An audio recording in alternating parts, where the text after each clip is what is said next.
show and pretending to bring mouth with people like us that are responsible. Now, I would like you to watch this video. Oh, where my wife made it. They are coming out with evidence, so no be talk with evidence. I told you guys, Nayana made this lady Aboroyana club. You have to pay her. All the days of her life is prostitution. I would like you to watch this video and also watch this video, the other one to the end. Why need J-Pack with original account? Upon that lie to J-Pack. My own wife case. Where did J-Pack to make this show on a woman here? J-Pack went to club. J-Pack was tipsy. Couples with three persons in my they are shift to go to Farah. Let the Farah they blow this side. Make all our stage on the this live video. Mba straight to one side. And up water could be here straight like this. Has already paid on her behalf. Where you from? She started talking. And from there, J-Pack is here. So why are you doing this? You know how you did plump out? I am a big shot. Do you know me? I am from Mobo. This person is my brother. Baby Oki is my brother. I am I have a lot of contracts. I signed with the J-Pack blah blah blah. Because of she's a money monger, a shower. She accepted the offer. And J-Pack had to pay, had to refund the other guy who picked here in that day. J-Pack brought the girl. To our greatest surprise, people who know the day up picked this girl at a club. Ashia, is it not this babe you picked from club? If I am lying, majority of the videos this girl over on TikTok, I'm gonna attach it here. But is it not this babe you picked from club? If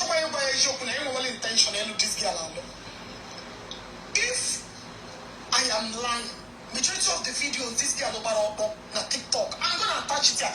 But J-Pack told their shower to start deleting it. You know my anger because J-Pack is lying and the idea of the way they got to come and respond. I'm a Ogechi Ogechi. Maybe you didn't know. I can remove one man that will nothing but a cheaper corner. Okay? Nothing but it. In the worst part of it, one and I digging will collect baby oil. You also collect asham. That's the worst part of it. You want to go? So I will open people eyes with evidence. I am coming for more. Guys, if you come across this video, share it. It's very, very important. We come with facts and evidence. J-Pipe, when are we going to check EKG? When is that your EK is going to... Okay. Okay, for now. I'm coming again, Maka. Maka nde sere na J-Pack. Emotional blackmail. Oh, one day. Onye osime onye okpo. Angwara m okwu mmekwu kemi ka I wepụtakwa videos ọkwa play kwa. Just one or two, then I will nkwubezi ihe nchọrọ ikwu. All this girl only na-emere ebere, but the reason why akwa ọkọ ji wee nọ na prison because of ihe ebubo o boro ya ebo. Akwa nọ na cell. Ogechi emebeziere ebere ka ọ pụta. Ọ nwanne gị. Mana akwa ọkụ ka abụrụ nwanne gị, right? Akwa ọkụ gị boro ebubo abụrụ nwanne gị. Akwa ọkụ gị boro ebubo ewere gị ozu wee bụrụ nwanne gị, right?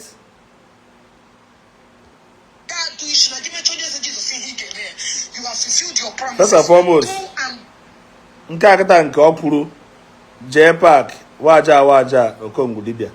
Ihe a bụ kidnapping allegation ebubo. Ọ bụ na waja ji enwe problem with nwunye ọkwa ọ bụrụ that na emotional blackmail, right? Ọ maka madam, although I don't want to say anything, onye chọrọ ịgbaghara ya gbaghara echa. I have my own such thing I don't know my diary. Because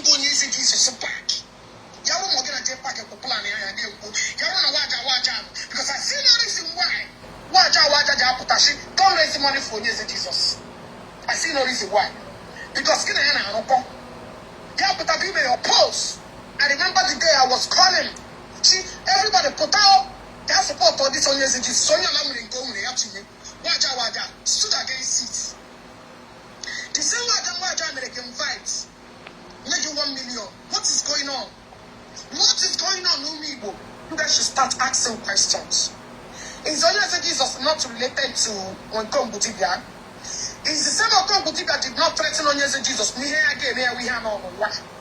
Why are you guys pretending like you don't know what's going on? Ikiri. Boss, go my wife send him my daughter iPhone. Because I send him iPhone 12. Just correct, I don't know him iPhone 12.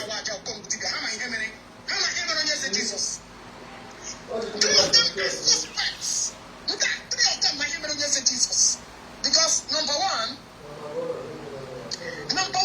when you make what I put on this, you go down Basarake. Truth is bitter. So only to bitterness I can relate to your pain. Why are you opposing that people should not contribute money for Jesus? Why did you give Okom Butibia 1 million naira? Does it mean you are the mastermind and grounded person in this thing? Does it mean that Ojoa will depend behind all these things? 3 persons. Waja is running J-Park and Okom Butibia. Onyeze Jesus. Waja stood against it. J-Park stood against it. I follow the new page. They want to pay now. Rapwara. YouTube, because Facebook is not monetized, and the YouTube is the next alternative where they can go to make money. Jesus a kidnapper. You have to come and tell them, J-Pipe, 3 of you. Indeed, will tell you. I can tell you. Oh, my Jesus. Okay, go and bring out Onyeze Jesus a bit over here. And then I do him of it. You know, because anything for you. You want to say Jesus record a good infection. A good high-class infection. Oh, but what did you bed about now? I left it there. I don't talk more videos. Can they save? Let's see here. I'm coming. I can do blackmailer, emotional blackmail. How one day why? Remember, she get family. Remember her children. Okay, I don't get children. Oh, really? I don't get children, right?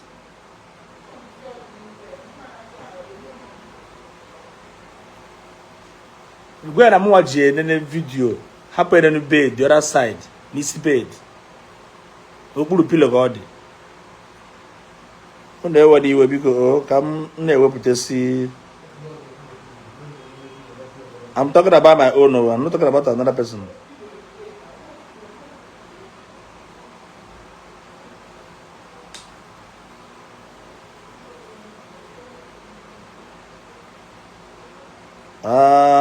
Ka anyị bịa kenenụ.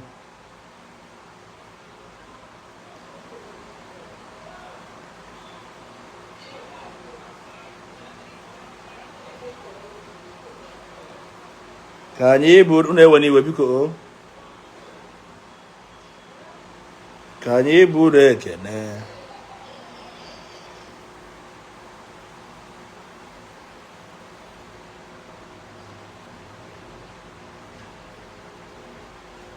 J-Park onwe ihe ga-emewu, onwe ihe imewuru.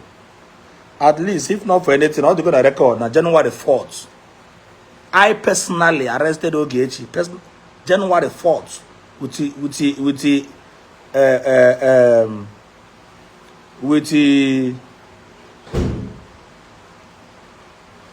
Governor Ezioku. At least, if not for anything. iPhone is me now. iPhone. Which iPhone? Nke gị now. Ke ihe bara gakwa gị? You said your own, not my own. Ke ihe ọbịa that's my iPhone 12. You did not say iPhone is iPhone. You did not tell me it's my own now. Oh, but you say that's my iPhone 12. You just said my own. At least. Is that your man? Come just when you play any about to refresh your memory back. Okay. To refresh your memory back. Now I'm going to what of others?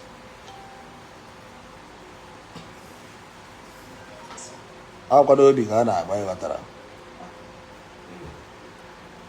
Yeah, live now.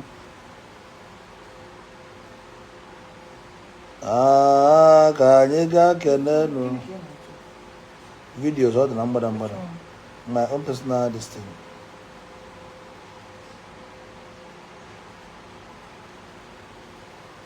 Anyị buru Kene nwata akwọcha. Mama no ihe my wife mere. Where are you now? What are you looking for? You know what I'm looking for now? Now. Name na mama yen na cho nene. But you want your money, you're chatting now. Wait. But you want your money, you're chatting. You look unkept. Na okay. When you don't find it, you call me. Ngwa bia here. Bia na. Come kwani.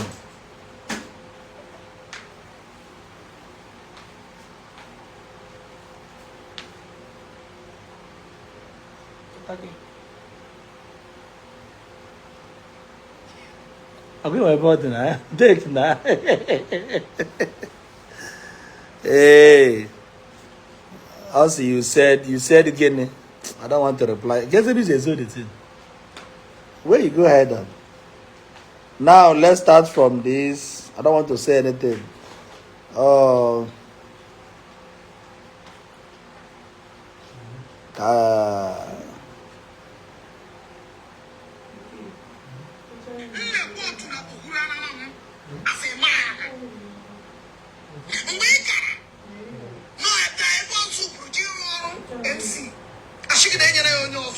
Let me block you.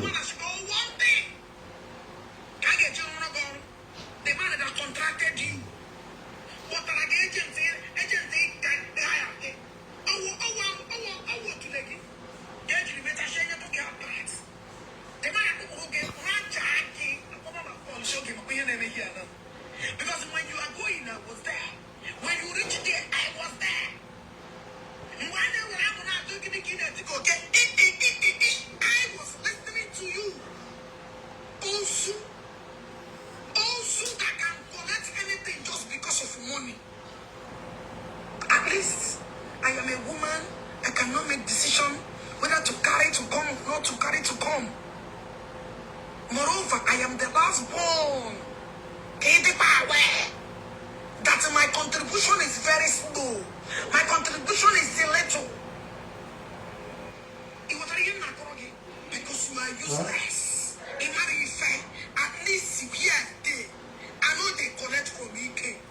Let them begin to give you all different type of inside EK. I am not like you. I can never be like you. Ambitious for success. I will chat you. Ambitious for success. I will chat you inbox.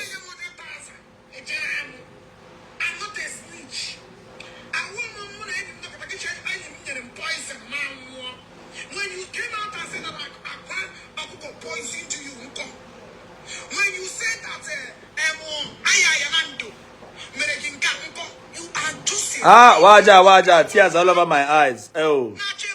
Ngba.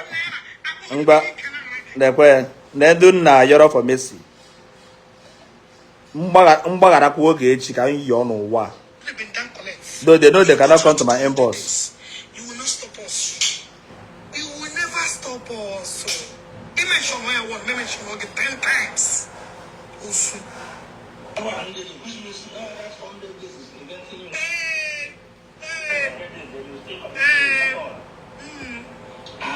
Okay. Now, Goberezo is calling me. Oh, my God, I say video hidden. Oh, when I get on this phone in GMA live video, but that I cannot. Okay, the ever. Then I to Ogechi Njaka here. Okay, to Enga.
Hello?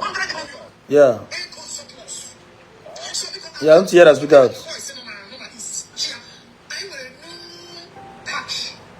Huh? Okay.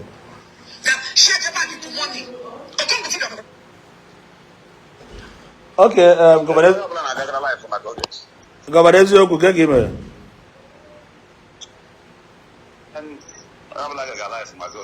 What are Yana got a life? Yana got a life. I believe for Zobuna. What on your like or peace? Do you understand me? What on your like or peace? Man, a peace na better to whosoever that wants peace.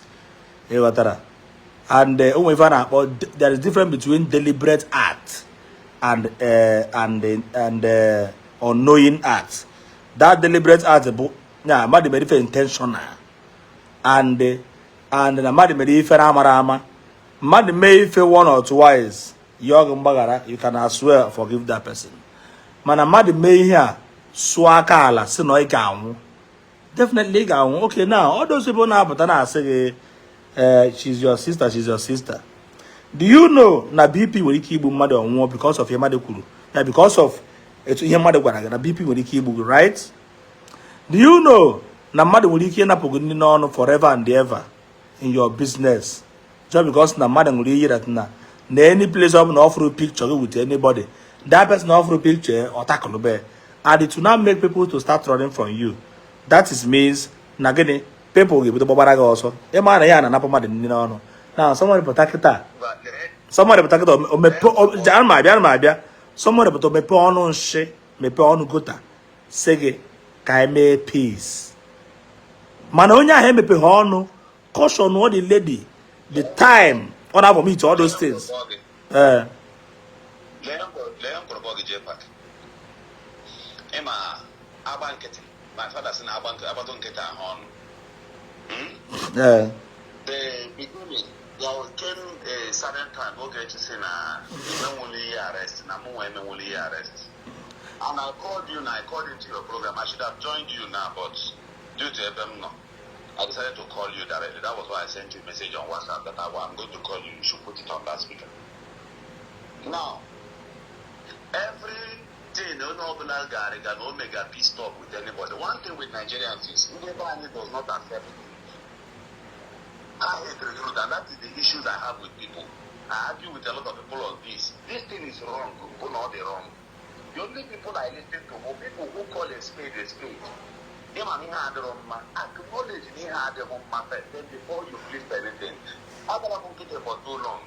The day we don't get arrested, you are not the one who initiated it. Nobody, all those people who are physically getting up and down on social media and having it is nonsense. Because I was the one who called you on the phone. They said they got an occasion somewhere. That was when. Actually, can you specify the date? That was when. Oh, that's it. Ogechi, we have a video. Ogechi, Nigeria. January 4th. Can one go make occasion? I'm not Uyo that day. I was in Uyo. If you remember, I told you that I'm not Uyo. I told you that I'm Uyo. But they are making videos when they walk with that. I left to you. I drove myself. Even I walk in the image of the network. Mba, before mba ihe mere iji wee bịaba from Uyo bụ na ịchara m ọkụ because that was when Seahawks na enyi mama ya anọ m location ịghọta mgbe gọvanọ just arrive wụọ nọdụ gote wee sị m na o nwe okwu ị gwara m na ọ bụrụ na onye anwa laghachi back to base that's that our in fact ihe ọbụla ị na-ekwu n'ụwa nobody will listen to you because na gịnị na oge eji anya isi na ọ bata Nigeria nọchacha laa nwere ife ebe and ebe ọ bịara bụ Nnewi the motherland Nnewi ka ọ batara ozugbo na-agwa m this state ozugbo m I have to leave the occasion pam drive through jebe that place I remember I called you ọmụ akpọrọ Kinsley Fuji ọmụ akpọrọ everybody akpọrọ na phone ọmụ akpọrọ ha I moved to my vehicle people they were living witness I moved to my vehicle that night even when you were shocked so onye gị na just kwucha no n'uyo mbata were I proceeded to Nnewi ihe m ji bịaruo Nnewi wee back 11 n'abalị ka m ji bịaruo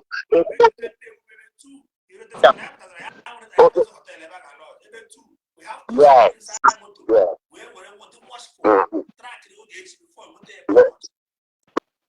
Now, if it's a petition, you say you know a petition on the dam. Enjoy the kiss name repetition. Say you don't worry. I have a petition on the dam as well.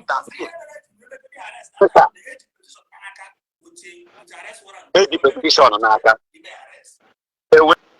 We move here. I gotta like hand Google na social media. Na bagari o mahana. I gotta get what and vigilante. Me, no human being on the surface of planet Earth gave me 1,000 naira and get it. That day, I moved. We suffered all through the night. And the next day morning, I proceeded because my mission was this.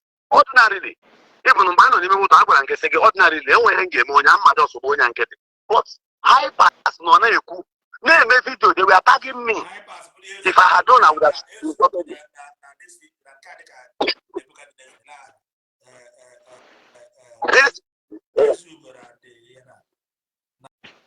These people were making videos. They were making videos. In the beginning, I was new. One of my fan, he's like a brother to me. And I'm my page. Just a question. Where online, where I go him, they want to see what will happen. I proceeded. All those people who are talking nonsense, you want to do peace. Are they going to bring, let's talk to 100 persons, agent account to win it? Are they going to gather all of them to tender to court or to who that they have resolved? What is? Are they going to wake up to me? What are they going to preach to me that I was running for election with my hard-earned phone? To the ears of every human being, with my own personal phone, nobody bankrolled me whatsoever. This lady came, now from those fools who never around mother, did they care that time? My father, I want a BP. Did they care how many times SSS invited me? DSS invited me. They collected my data 2 times. They referred me again. I say, accept. That time I was called back again. I went back again for the second time. After everything, I was to go and get a letter from the court. I'm not a convicted person. I went and submitted myself again for scrutinization the second time again. We went after everything they said I should bring. They took their time and went and satisfied. And even maybe somebody went and brought a court injunction that I should not participate on the election until a probe which I did thing. God help me. Within the period of 4 days, they found out that I'm an innocent person. That was how Isaac accepted me back again. Imo Electoral Commission. Original Bookas, good evening. Nobody called my dad on the phone. Where's he? Don't take much and die. They wish me death. I wish them everything that they wish they had themselves. At the end of the day, actions are to be for justice. The same idiots whom I'm talking about to forgive Ogechi, forgive this and that, are the same people. Open my mother may have such thing, they will never be it. Don't you see all the easy? Don't you gotta go to at least 20 million naira? Everybody went to cut you short. And I forgive Ogechi. I'm not forgiveness things like that. It's just like capital very bonus. We have not no gate. I'm coming. But we have family. Oh, yeah, so open forgiveness is like that. Onya, but I can't forgive you go there now. Onya's naga be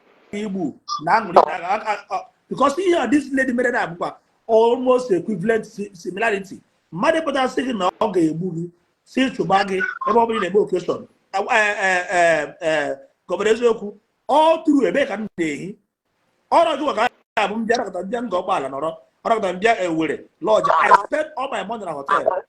Mboy on my because a lot of threats and I try number. I wouldn't know no number, or we wouldn't come, because of call Ogechi Mother didn't have to say, forgive, we don't want to go why. Forgiveness on these like that, in general, forgive, bro.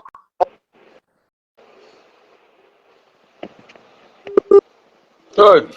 No. January. and this thing on camera. When they support not in fact I mean we cannot that album there. Do you know what that means? It is beyond you. If LL, but I got that, but you want to attack news about close range. Or 10 minutes. Or 10 minutes, or get open live video. We go high. No miss yet target here. No miss yet target. Which means no that not never able to attack. You can imagine. At the end of the day, these people, this bunch of idiots, none of them say sorry. None of them say it didn't happen. None of them. You know that outside my family members and close friends, you hardly see people from social media who called me saying, "Nah, Chukwu emena gidi godindo." They were wishing me now one comment section. Oh no, you know, I got about or the day on Facebook. Oh my God, Oh wait, the Lord again. you know what? You know, thank you. you know one thing with people. The same people now hype Ogechi, they were the ones who that that video. They were the ones who were busy sharing it to my WhatsApp. But these wicked people here now. I wonder they share about this you. Oh, how about that download they send the most of these videos didn't check it out. Who got even a block man? I don't have to pay, I don't have to post. No, all but the element now because he had downloaded the load now for evidence. Like about the last time, my mother say, "Would the Jeb and kidnap or Jeb?" 2 times my father is inside the year. No, wait, hold on. Come on, my father arrived the rubber treatment. Come back now. About just here, Daddy. How many times can I from their own dear? Don't put your father on camera. Don't put him on camera. No. I don't go on. I can't put him on camera. I want the rubber surgeon.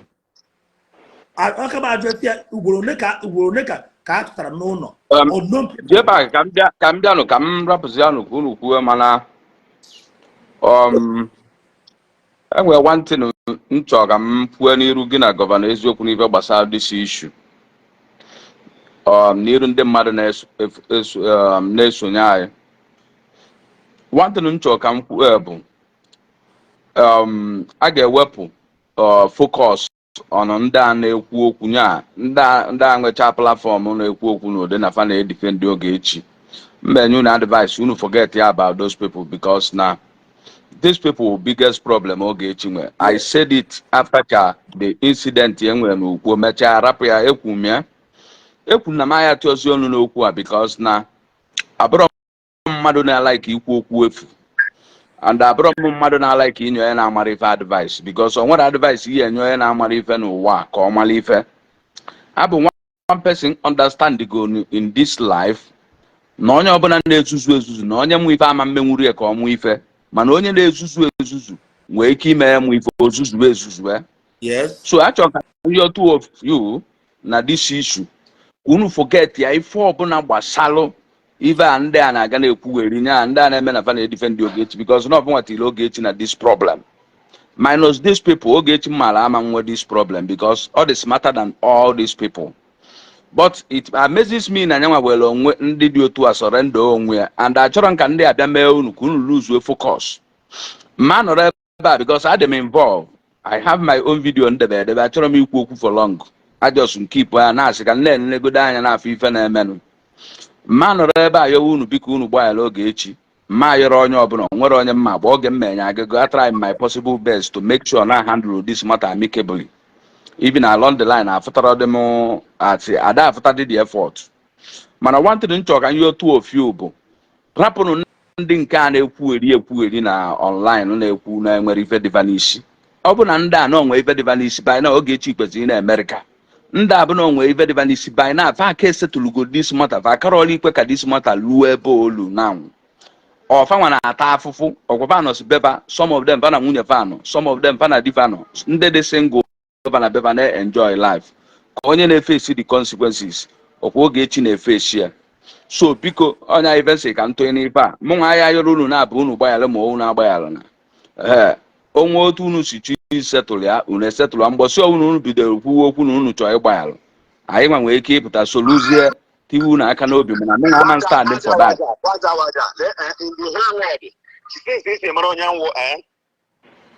This matter ka mụ asịrị gị mba. Remember, a man has two hands, and when he wants to shake you. He shake you with one and reserve the other one for safety. Yes. Man, he may occur the left hand blow. Yes. It is not everything they will know on the social media, whether anybody likes it or not. But let me give a tip of idea now. Anybody can plead for Ogechi. Don't plead for your career. Don't plead for your Yes. innocent career that did not commit any Yes. offense. Now, Yes. the Yes. Nigerian police, those people saying I make a peace, they are forgiving. Are you going to forgive her on fraud, and on an unverified EFCC NGO? You don't know what a lot of people are doing with NGOs. Small time, hey, real estate. Small time, hey, claim Hanuga hospital. These things are fraud. You and I know that crime is a crime, no matter how you see it. If anybody like it, they should on camera for 12 years. We are making peace talk. We are on peace talk. Those things are bunker. Oga police, one watch us. Police will go put here again if they are day that they have resolved the matter in a peace round table talk. Press release is satisfied by the Inspector General of Police if you don't know. Yes. There is no way you are going to scrape all this thing. This is a national matter. This is a national issue now. For the primary ones who does not understand the ambit of the law, there is nothing they can do about this. The time when they were supposed to do all of these things, there's no need crying when the head is off. They have crossed the Rubicon. And at this point, you don't tell government to redress their issues. It's not his orders. The governor of Rivers State, even when Mr. President as a father will say time. But the law and the authority, the words of a man, upon something you retrieve easily. That was why when John the Baptist, when the head of the table that John the Baptist, not a book here. Those are the words of King. So yes, the law cannot reverse anything. The law at this point cannot reverse anything. Only one problem with Nanagiwa. Only one problem with Tony J. Back. Only did not slash on me alone. Only I was on every goddamn human being. We don't have to to Nanya. And then we the one welcome. Two, let me ask you. Then when you get me, he make Iman Kika Manka. Then what that? yes, Then what that? Also, you need food. Once you bring the combinations of food, 2 or 3, and imagine together, it turns to a meal. Now, what do I mean by that? That's an email arrest. Some people feel you know go I gotta see how many billion they went account. Those are nonsense. Actually make arrest. Ibrahim, only Ibrahim from US, not here. Obureko like a fight. Or they will prepare in the US. It's in Obaka, right? Suddenly again, something will see again, something I could again, or for any organ, or for a Bible, or for cross river, or for a Nubu, or for another Abuja again. And you think it's ordinary. When you offend some people, you see that you have offended certain people and the grievances of the land. yes, Even in your community, you go and appease the gods of the land. Also, get bro pastor, also get anointing again at Taponala. If you fuck up in my village and you need to appease the land, you must do it. So everybody in the corner is now medicine after death. Police is not withdrawing anything whatsoever. Police, you got withdraw after they must have slashed her name or as on press release. So how can JJ withdraw right? Don't you know the Ogechi will sue the Nigerian police force for 1 billion naira?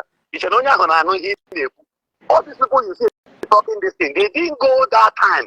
Just here stop. Oh, there are protocols that deserve some observations. So the law does not even give such space. Police will never make such mistake. Oh, this person went as far as bullying the police lawyer. If they are aware of this thing. yeah, apart from me, any element now, but who happens to be a senior lawyer under hey, Federal Republic of Nigeria. Governor, I never want to He's a expect, lawyer I never want to expect into the legal department when we're going to such brain. of the police. Huh? When we're such brain, the only brain of Bangladesh, no wow, can I call on up on Madi, and we're one brain also Bangladesh. Jepa came waja. Somebody is on the line. I will answer you. Okay. So nobody is reversing anything whatsoever. I only pity those people In Africa, people like taking glory. And when you allow them to assume the position of taking glory, they felt they have arrived. Okay? This thing is not their matter. It's not even my matter. It's not even your own matter. This person was busy gathering canker worms. This person was busy bringing up certain things. So let me tell you, you and I know, even you, even everybody listening knows that there are invisible hands at this point. Onye Mary attract, Ogechi Okeke Njaka Mary attract to herself. When she was doing this thing, no human being.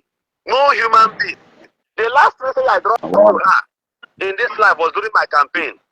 Somebody said to me that I should summon courage and chat her as a sister. I did the same thing. My brother, if you respond, I did nothing. So, you see those idiots, they are my concern. Those people who will hype you into danger. At this point, there is nothing they can do. Charges will fly in. See, so far now, it's already made peace with Ogechi. Go and do it. You don't need to tell us on the social media. If you tell some of us, we'll leave what we are doing. They waiting now. If you do too much, some of us will start coming in person. As I made a promise, I vow with my life, in Ogechi's persecution, I will come in person. My reason is this. When I was doing elections, this girl did not pity 200 and something thousand in Gobala indigens. This person did not pity that we don't have health center. This person did not care that as big as that local government, insecurity is ravaging the land. This person, but yet you don't want the peace of the land. You were busy trying, calling on people in this life. And human being is telling you, if there are people to pity, it should be her children. That should be the point of consideration. Or did she pity them? Did she respect them? No, no, my brother, no. I don't know how you felt that time. When this lady, I don't know how your wife sleeps at night that time. I don't know if thinking overruled her mind because I don't stay there. But she was seeing all of these things. Nobody called her to order. If I am in the position, these are my last words. You cannot, if you are my friend, J-Pack, you were a living witness. You know how Governor could do. In fact, the level of insult to me, like in a phone, you enjoy it in a private call. Yes. I don't think any human being can do that to you.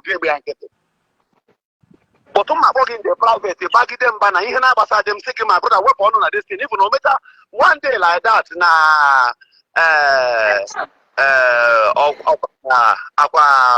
Part Hotel. Man, I literally quit. I'm problem in Lagos. It seems how am I trying to control your life? I'm taking my brother work here.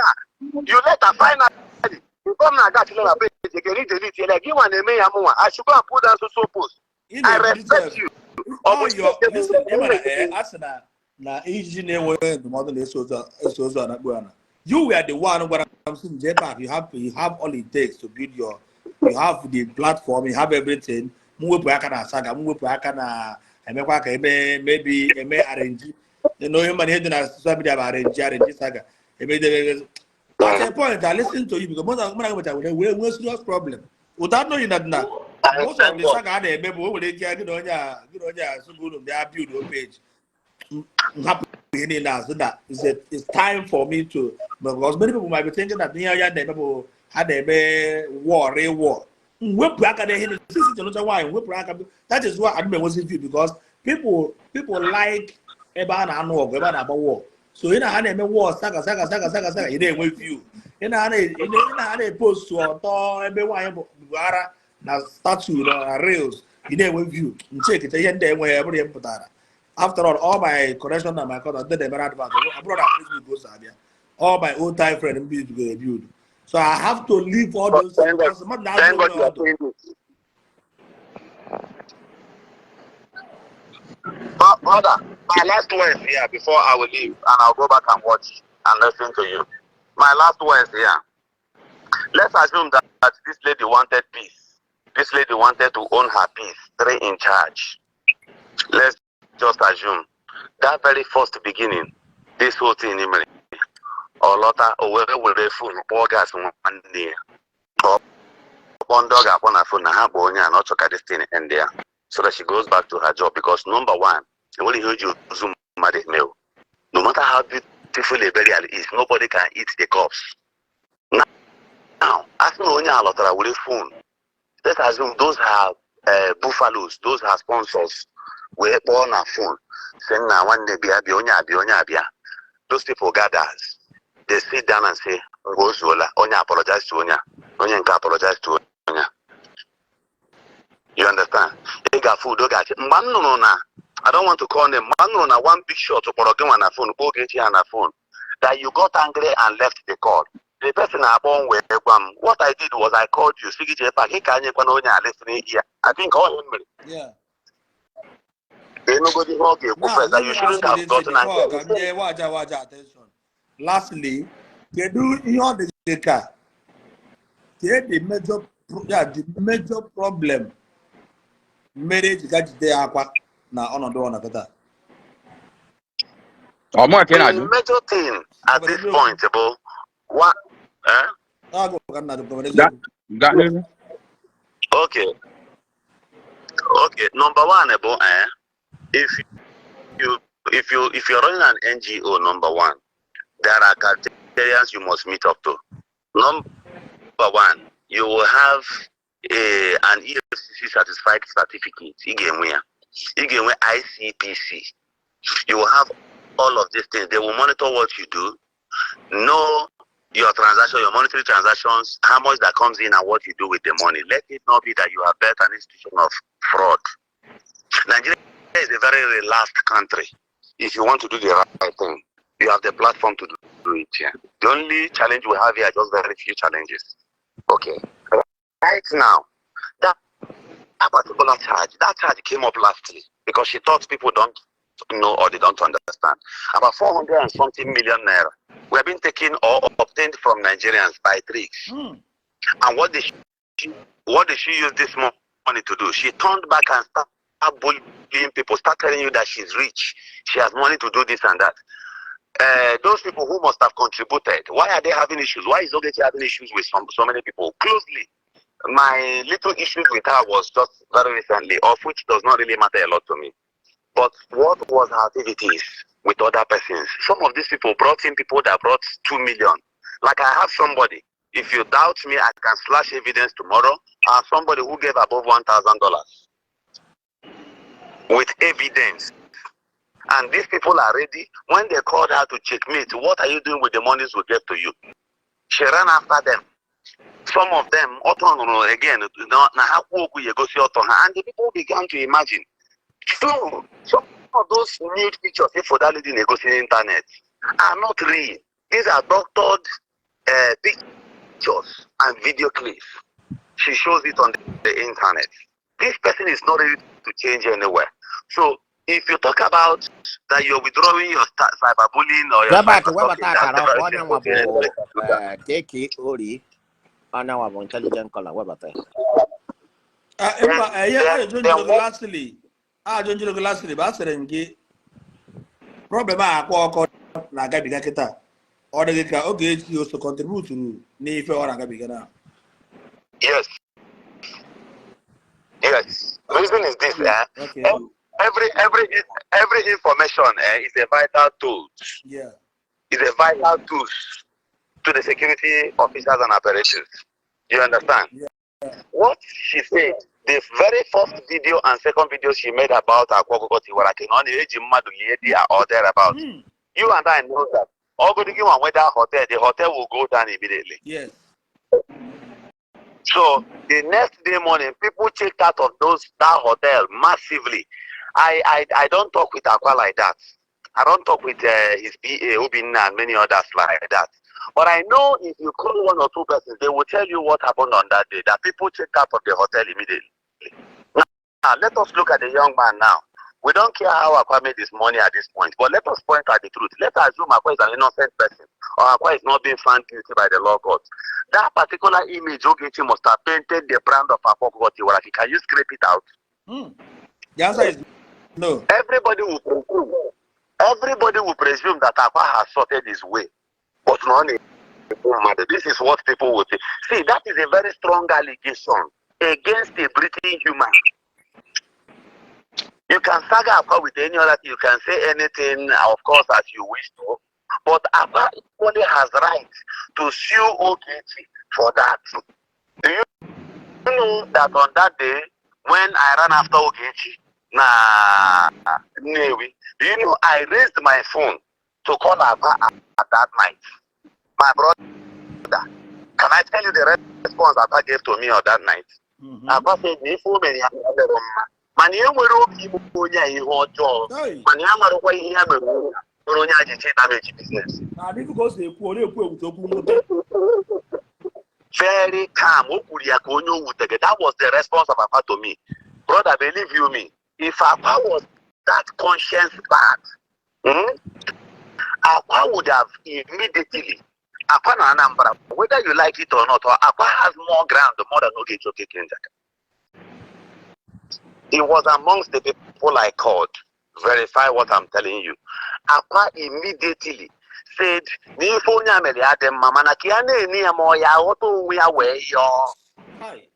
guy did not come to the police. This guy did not even make any effort. The next call I received from this guy was Mbose no Potago.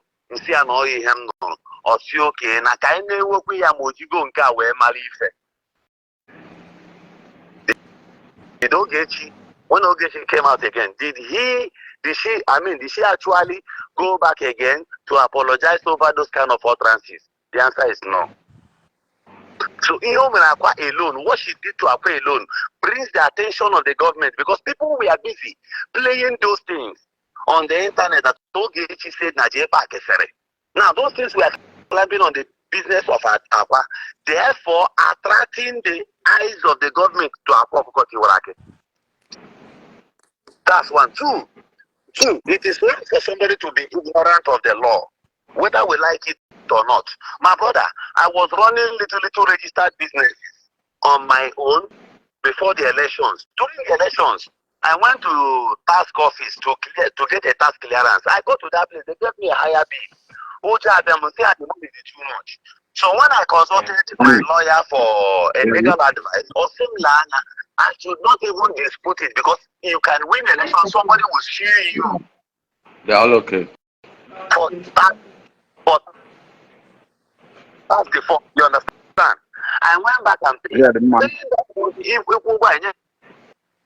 but doing the right thing is very, very important. Now, because of those videos Ogechi made, the government to look the way Kata came and last got free on that thing, except by the intervention and the mercy of God Almighty. One, police may arrest, they will check his tax returns. That's what it is. All the file go tax, all the file go so many. So there is no way government happy with that one charge that he did by the authorities of Ogechi Okeke Njaka. Now the same people whom are begging you now to let Ogechi go are the same people pleading that Akwa should go, but they don't know the connectivity, the damages Ogechi caused to Akwa, and Akwa is in cage. Then the same person who persecuted Akwa is busy receiving certain sympathy from unclean people who does not actually understand how these things function. Hey, tears all over my eyes. Tears all over Nah, my eyes. don't our brother Batan. Open up fire. Thank you very much. I will call you back again. Because my governor makes the table very well. The reason why I don't want to remove him, because they can insult. Do you understand? He called because of this very program. Ofuji, please, pardon me, because I'm on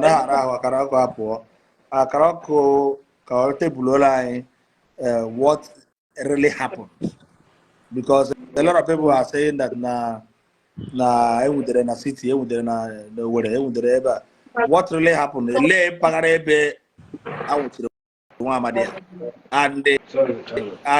Odegika, I am with pistol, or I'm with pistol. Here, or what I'm to the pistol, cause say about water. J-Pack. Good evening. Yeah, good evening. I think I can my uncle, Chief Waja. Ma. I say, Mama, come again. Kamo Kerewa, my very good friend, Fuji. Intelligent caller. My brother. Kai This kai thing, gbapụ ọsọ ịma na no. Nigeria enwere data so ndị juru ebe akịta bụ ka ha nwee ike were update a ga-eji echi ya kwa all over social media. This thing, for now, no. If I advocacy wine all of the here. Before the arrest of Ogechi Okeke Njaka, a court suit had been instituted against her. You got to go. Which the court itself have even issued a warrant of arrest on Ogechi. They have given a bench warrant. Not just only her, but everybody member of the board of that NGO, which there is a court judgment referring what they are doing by stealing by false pretense, which you can say is a criminal act. Now, what is happening now? I think if you are listening to people, you have to listen to people very, very carefully. Where you talk about peace without judgment is nonsense. Because people must learn. Now, the fundamental problem I had with Ogechi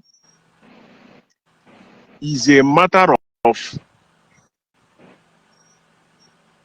public interest. You cannot legitimize an NGO just for the sole purpose of defrauding the public. And with evidence of the fraud. I don't want to dive inside the case because the case is existing in Federal High Court. The case is on in Federal High Court. They're going to involve. Of we could go here police there. They lifted it from the court papers. So I don't want, based on the role I'm playing in that, I don't want to be totally just the same verbatim. You understand what I'm trying to say? For many years, they refuted what is that the figures that you saw there. For many years. So what I'm saying there is all about NGO for me, which for me I feel is very, very fundamental because it deals with the life of our vulnerable people. Money meant for NGO is not for the owner of NGO. And for me, I went passion for this, and I'm a passion for that. That is why I said that Okulora have right to raise money for people. That people who have right to raise money are NGO, so that if there is any infractions, you will know how you can drag them, because NGO is a public something. You can ask for accountability. Anybody can ask for accountability. So that was why we decided to drag her to court. Her NGO as a person, she herself, all the board members of the NGO, all of them, everyone that associated to that NGO. And the matter is still in court and is doing very, very fine. Now, people talking about peace, people should know that there are layers and individuals to the case. The NGO matter is Ogechi Okeke Njaka versus the federal government. So you cannot say I should make peace with her. I don't have any case with her. She had case with the federal government. I'm not mean what I'm trying to relate now. We are talking about federal government versus Ogechi Okeke Njaka, Ogechi OGNJ Foundation, Mekezi Igbo, and others. So if that in this kind of thing, and what a room for peace, unless the peace we are talking about negotiation on table, it will be a matter of court settlement. Either they settle out of court. I want room for that. I don't know. I don't know room for that. You got to go because what we are talking about, one of our victims died during the process. That is why was not only one of the counts that there's no breach of trust. You can only call it duty to care. So there are fundamental questions that are needed to be asked in the court so that we have very clear picture on the roles of an NGO. Who owns money that was donated? Was it the victim that owns the money or she that runs the NGO? So these are questions that the court will be very, very clear, that will make it very clear for us to understand. Remember, she has been on the run since. She has never been represented in the court. You understand? Yeah. She has never been represented in the court. Now, you Jepak, when the Queen Pin was arrested at Nnewi, you saw the grounds that she was arrested. You understand? Madam, maybe not So the this noise. is not just I'll call you back. Maybe not the noisy. Amor. Onye batara about the noisy. Yeah. Go on. So give one for the ground so you arrest here. Jebak onwe chọọ ịbata inwe ike iwepụ m iti onye ka ndị folo na ground. But achọrọ nka nnukwu ebe Kingsley ekwu before m pụọ. And ndị na-ewebatasị ihe akata bụ ndị NGO na ndị nọ na akara ewekwa n'iwe. Akara after this program na like ịkpọ m onwe ebe nchọ ka m na ekwu please. Okay. Ị ga-contact nwe Fuji. Yes, now. Contact is there and I got link you up to me. I am just saying you contact me and I am just saying don't worry, after the program I'll find a way to link you. I'll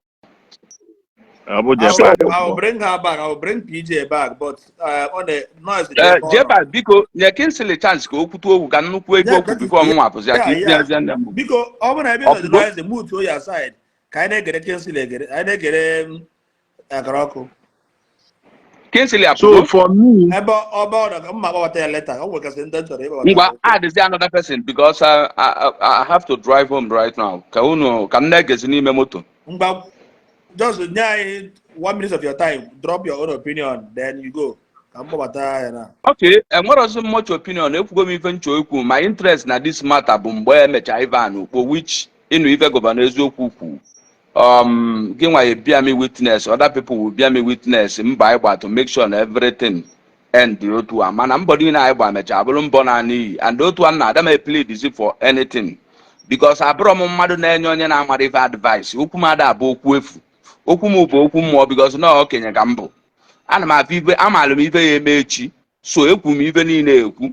And what on your see a buy alumon, I'm more to involve against me. No, but a family on yes, Jesus, if I go wake up by now, man on him and as well by if you go this video, if you go video. You have fulfilled your promises. Go and bring Onyeze Jesus back.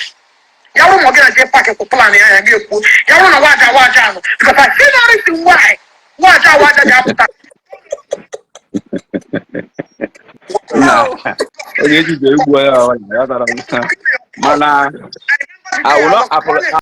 I will not ma'am you see anybody again.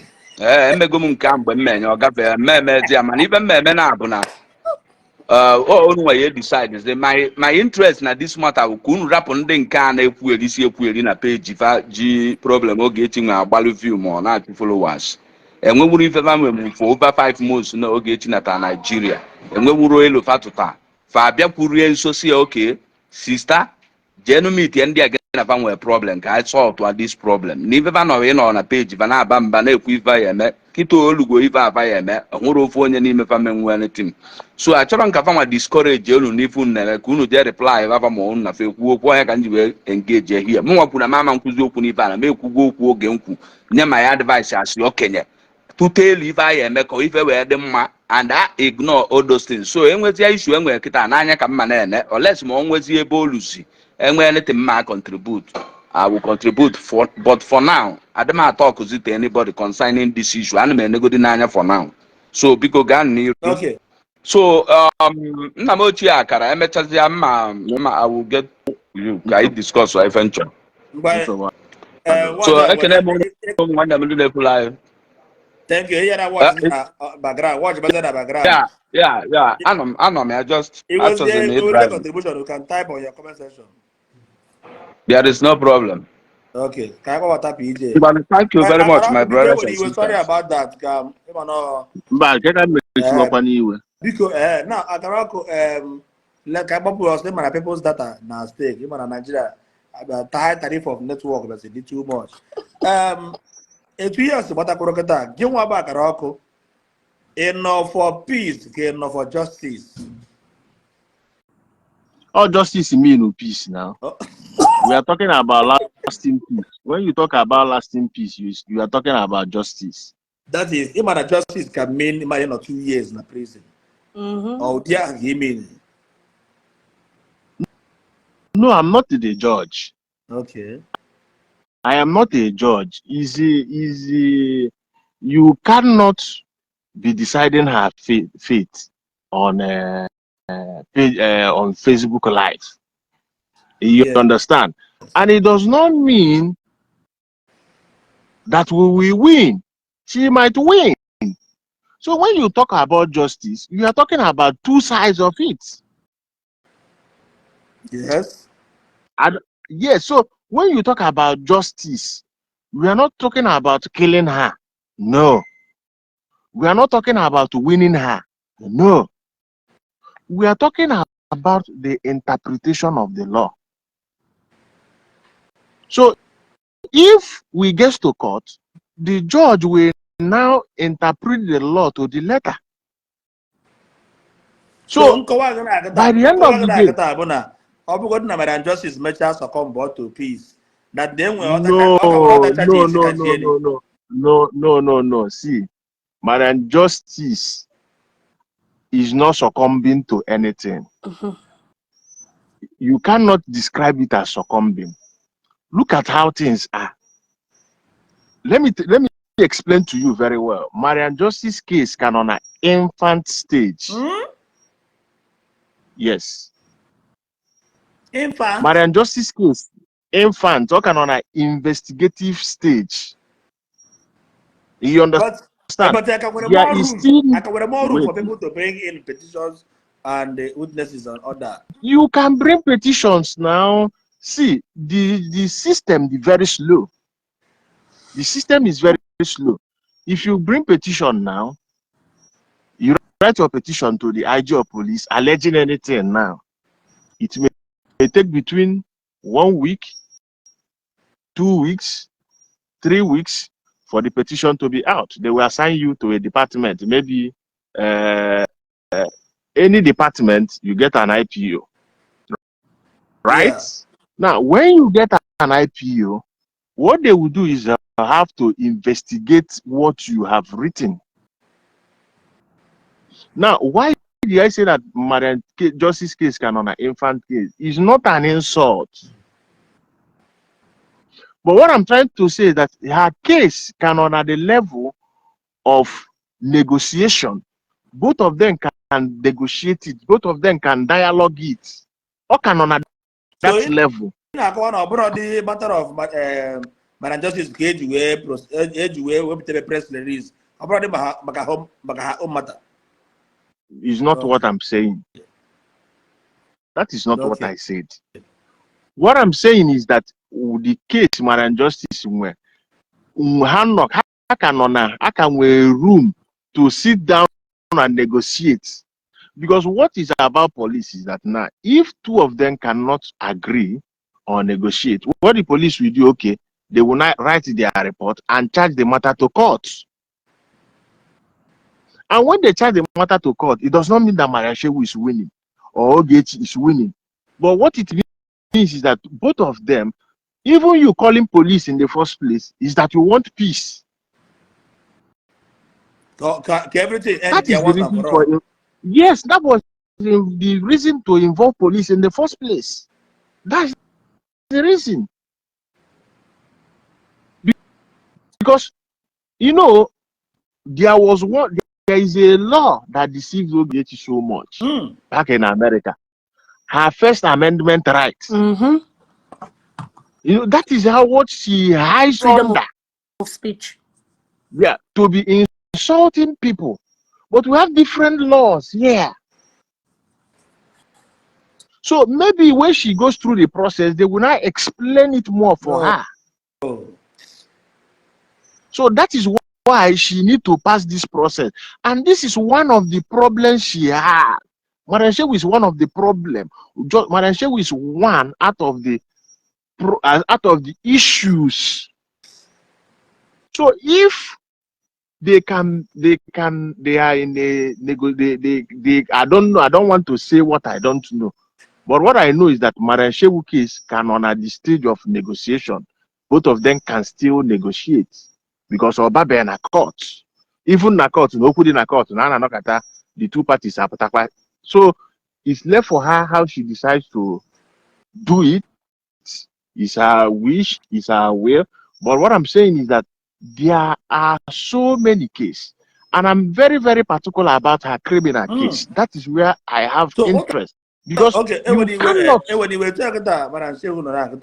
What if we decide here? Okay,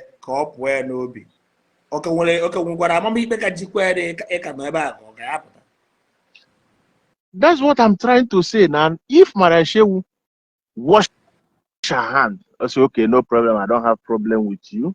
That's if. What of Mirabel that she shared her need? No. You know? Now, what of Nkechi Benko that she shared her need? Oh, shit. You know? Now, let's go to the other side. What of the family of Mr. Obi that their father died in the process? So these are issues. These are issues. You know? It's not about no.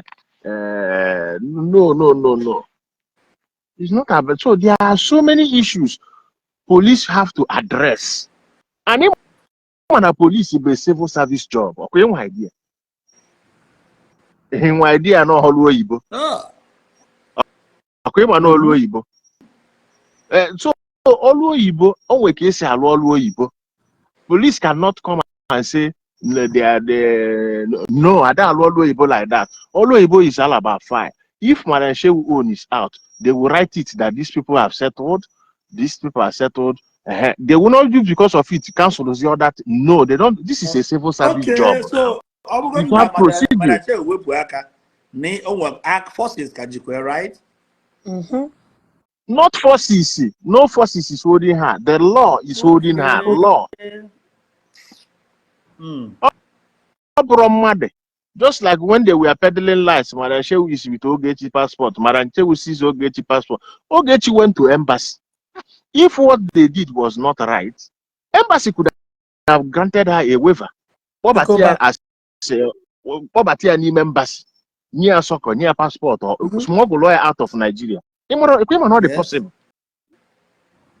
Yeah, but everything was duly detailed. Even the embassy was aware. So there was no escape route for her. Subscribe for more videos. Thank you and God bless you.